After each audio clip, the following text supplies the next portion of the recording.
Through brutal betrayal, rose an army, fighting for a world where no soul suffers in silence. From the group that brought you Desmond's Law, join us as we shield every paw from cruelty. Welcome to the Desmond's Army podcast, Animal Advocacy Unleashed.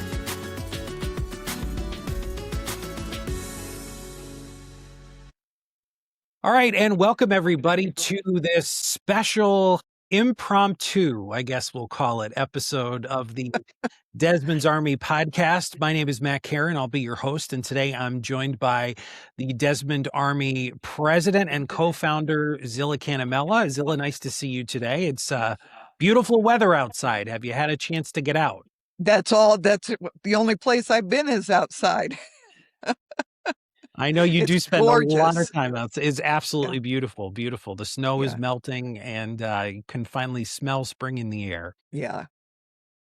So, normally we have these podcasts and we have a guest and we have a set topic and we really have a chance to, kind of study up and dive deep.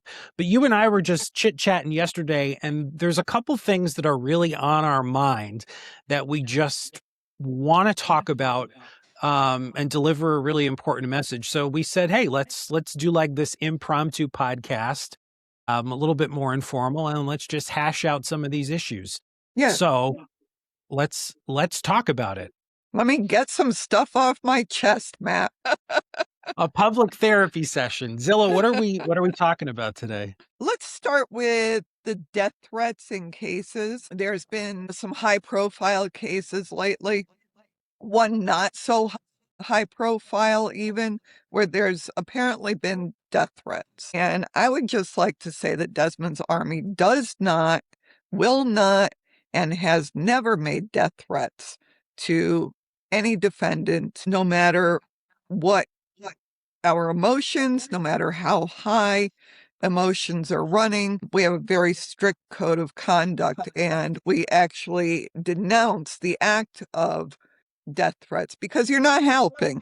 Anybody that's doing this is not helping. It could be very detrimental to a case. So whoever is doing it, if you're doing it, if you have a thought to do it, just don't and stop. It's not right. Control yourself. Yeah. Put a lid on it. That's all. That's well said. And, obviously when you hear about these cases and, how horrible some of the actions are of some of the accused, your initial emotion is like anger. I mean, I think that's a normal thing. It is. Disgust, that maybe that's another one. But it's all about, there's a right way and a wrong way to express it. And you want to go about it the right way, right? Right.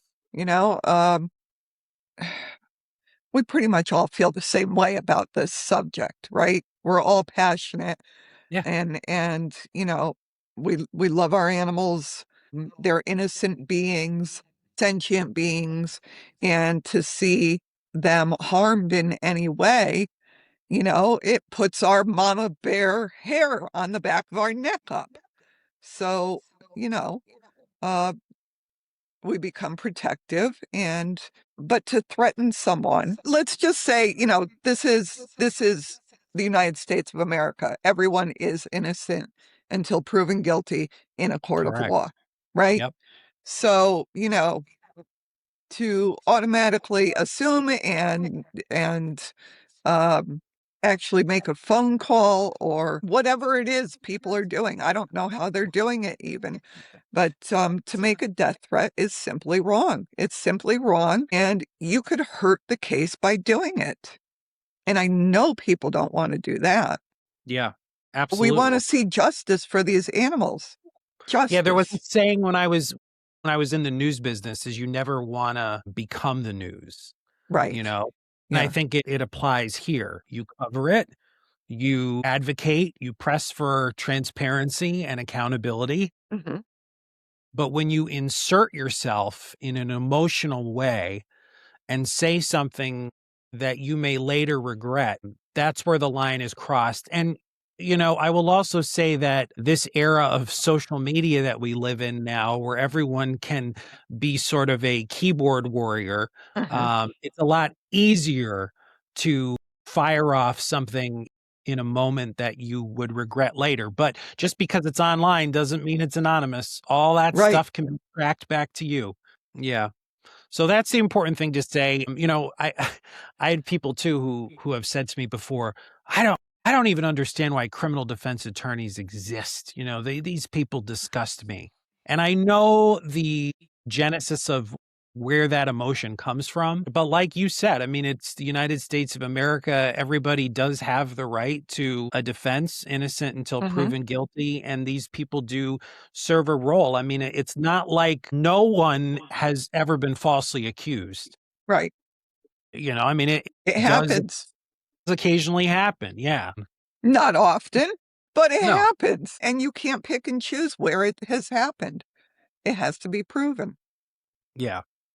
But like you said, the important thing to remember is this is not our people. It's not, Desmond's army people. And I mean, you do, I think, have it's like a written manual, right, of rules that you have to follow. Yeah, we have a code of conduct that Code of conduct. our members have to sign. Yep. And if it's not adhered to, you're out. You're booted. Yeah. Zero tolerance policy. Yeah. Absolutely. All right. Did you get that off your chest? Feel a little bit better. A little bit better. A little bit That's better. important. That's an important message. And I do see the comments out there, and there are a lot of them are valid on social media, and they do. They're valid. Some are just agree. over the top, though. Yeah. Yeah. In fact, I think when you send an email now, I remember they did this about a year ago on my email account. They put in place like a 10-second delay where after you hit send, if you're like, maybe I should have worded that a little different, you can unsend it and it won't get to the person. It's like a fail safe. I don't know. Yeah, All right, I've seen that. I've actually used that. Have you used it? I've used it. Hopefully not on emails to me. Never.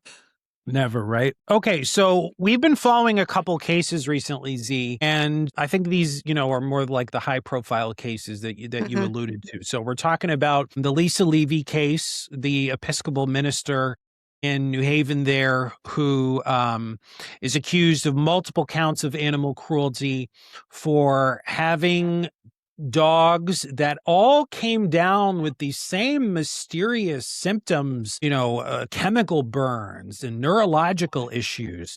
And then we just picked up on another case out of Windsor Locks where a bunch of cats were abandoned inside of a condemned hotel. And both cases are obviously very different circumstances, right? But they do have one theme that bridges between the both of them, and that's the involvement or maybe lack of involvement of the Department of Agriculture. So I'll let you take it from there. Yeah, let's go with the lack of involvement of the Department of Agriculture. This case of Lisa Levy was brought to the Department of Agriculture initially, and, it was kicked back to the town. There was an investigation done, and there was enough for a warrant, and the chief told the investigating officer, give it back to the town. This isn't for us. In the meantime, we lost 3 dogs. So, that's one. And with the cats, they did the same thing. Give it to the town. It's not our problem. Well, if you're not dealing with animals and you're the Department of Agriculture, what the hell are you doing? Right. Really? Then get out of the animal business altogether, period. You don't belong there. If you're not going to protect the animals, get out of the business. Is it a systemic issue? I mean, how well, is this just a let's go thing? let's go back to the Cheshire issue with the ACO there. Multiple emails regarding the ACO in Cheshire who was basically not doing their job. April Leeler, I covered that extensively. April Leeler. Not doing her job. It was a huge issue. There was a case involved of, 30 dogs. Some died under her care of neglect. And the Department of Agriculture, she had multiple violations. They had gone in and they never fixed the issue. They never did anything about it. They backed out and, you know, and they knew what was going on. They knew So there why was do they neglect exist? happening. To your point, I mean, of course they're going to tell you, "Oh, we're understaffed and undermanned and Oh, I under-resourced." don't want to Every hear state it. agency will tell you Yeah, that. I don't That's want to the hear it. company line. The case of Jennifer Ornelli. She was being investigated. She's been charged with 1 count of animal cruelty. And there was a state police officer and the animal control officer went to investigate, and she actually called the chief of the chief there at Department of Agriculture, and on her personal The cell phone, commissioner? Okay. and the chief told the officers to stand down and give her a week. Stand down and give her a week. Give her a week. Come back in a week. It's Oh, all on body cam. That can be FOIA'd. in the case of the cat hotel situation in Windsor Locks, we have a big write-up on this on our social media page, but just to bring people up to speed quickly, this is the Bradley Inn we're talking about in Windsor Locks. It was condemned a few weeks ago. No heat, no electricity, no water. People just like living in squalor. And so they said, you can't live here. Got to get out. People got out. Cats didn't. Pets didn't. They were still inside. You would think logic would dictate that a sweep of that building would have been done to make sure that there were no living beings inside. But no, they just closed it up. And so cats were in there, no food, no water, not even water in the toilets. Yeah. And finally, a rescue comes in. Remind me the name, Zilla. Enfield Cat Project. Thank you. Enfield Cat Project. And they notice one cat. One cat turns into 2, 3, 4, I think we're up to 5 or 6. Yeah, as it often does. Now, they're a really small rescue. You want to talk about, limited resources. But here they are stepping in, doing the job of, as you said, should have originally been the Department of Agriculture. But even another layer should have been the animal control officers. So what happened? Whether it's coming from the police department or the town or whatever, we don't do cats. We hear that a lot. I mean, it's right in the statute book. They are responsible for animals. I think cats are animals. I don't know. I think they fall under the animal category. Call me crazy. I would assume. So, and we see this a lot. I mean, okay, big cities have a hard time because they have a huge feral cat population, right? But there's actually people who take care of feral colonies. Well, and the distinction needs to be made, Z, that these were not feral These cats. were not feral cats. These were not feral cats. These were family pets. They were pets that were abandoned, which is a crime. Yeah. Abandoning animals is a crime under 23-547.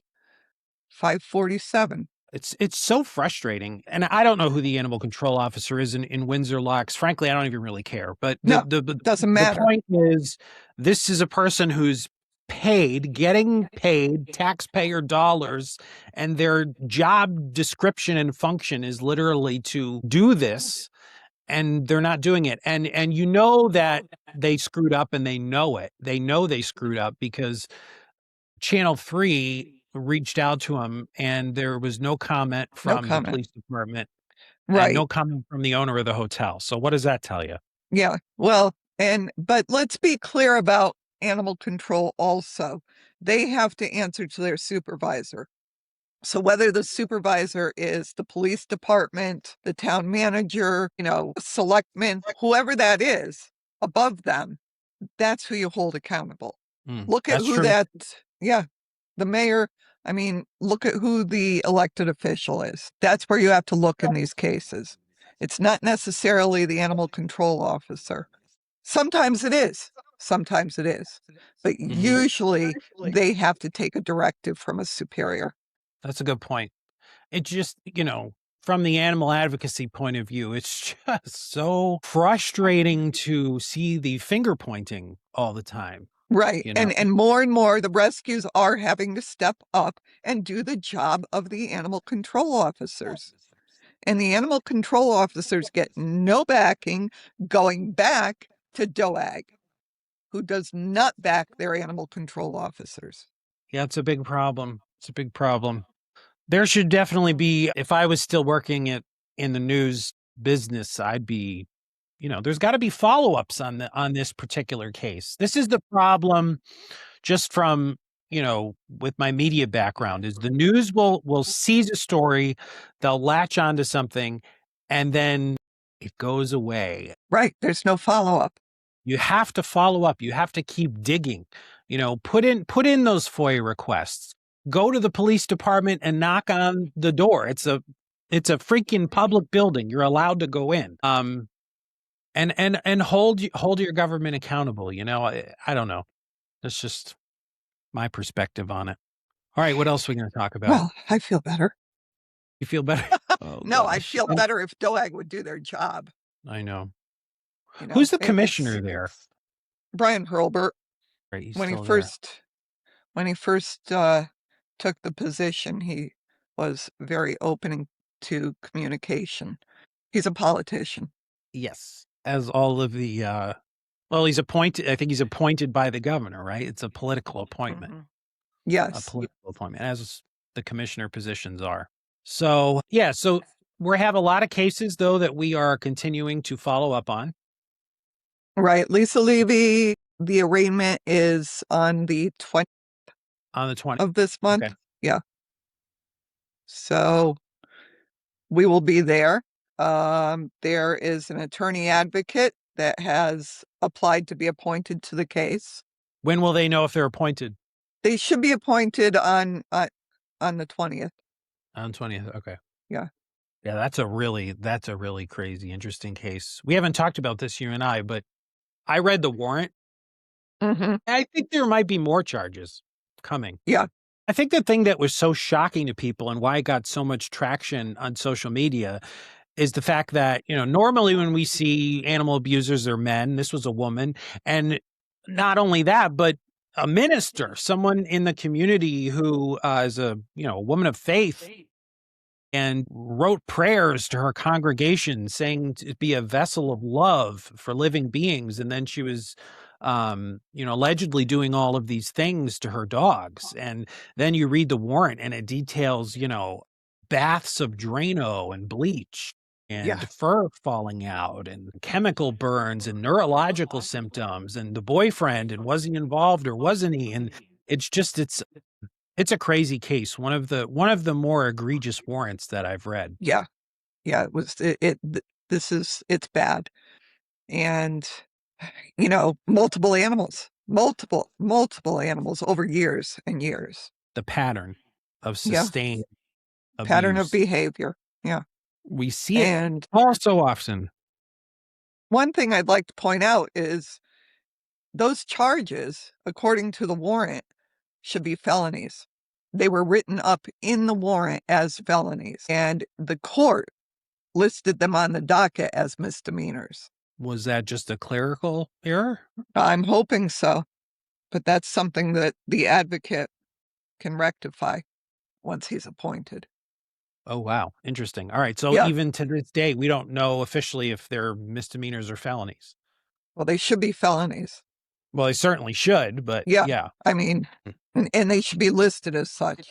I don't know what happens with the court. I noticed in the warrant where, the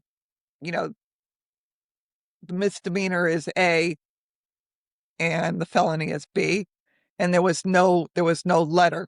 So, I don't know if that played a factor, but the word felony charges was there. Yep. Okay. Anything else you got, or should we leave it for another episode? Well, we can wrap it up. We want to let people know that if this is your first time tuning in to the Desmond's Army podcast, all things animal advocacy, we want to thank you for joining us. You can write us anytime at our designated email, desmondspodcast@gmail.com. Tell us what you like, tell us what you don't like, and we're monitoring that. You can find us on all of our social media platforms, Facebook, Instagram, YouTube, Spotify, and Apple Podcast. Just search for Desmond's Podcast. And coming up on our next episode, because we've already planned that, we'll give a little teaser here. We are going to be talking about legislation, laws and bills that are up for debate at the Capitol, including a very, very important one that would expand Desmond's Law, which is the main one that we're pushing for, but also a few others. And we're going to be talking with Z. Help me out. What's Joshua? Is it and Levin? Linda. Joshua Levin, yes. Okay. From CBA. Joshua Levin From Connecticut. Votes for Animals. Votes for Animals. Thank you. Yes. And then Linda Pleve, our vice president, will be joining us. So that'll be a great conversation coming up in just a few short days. Be sure to tune in for that. We will say goodbye to you for now. Thank you for joining us for the Desmond's Army podcast, all things animal advocacy. We'll see you next time.